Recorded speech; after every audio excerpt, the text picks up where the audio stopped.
Assalamualaikum guys, samahan nyo kami at tayo ay magbibigay ng ayuda sa Binangonan, Rizal. Ready na po ang lahat.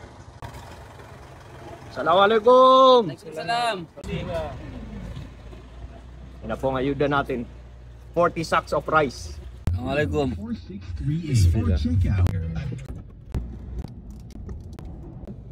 Guys, alhamdulillah dumating na kami dito sa Binangonan, Rizal. Yung grupo ng mga yung pagsalta ng yung stud ngayon after ko magsalta, magkaroon kayo ng idea na linaw sa katuruang Islam.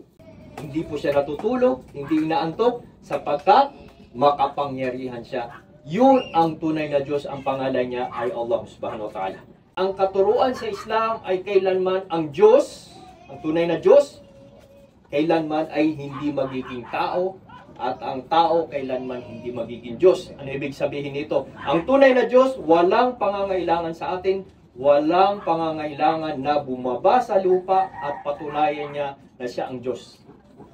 Sapagkat nagpadala siya ng mga propeta. Walang pangangailangan ang Diyos na sumanib sa atin o di naman kayo magkatawang tao at pagkaraan na siya ay maging tao, siya ay mamamatay. Hindi po ganun.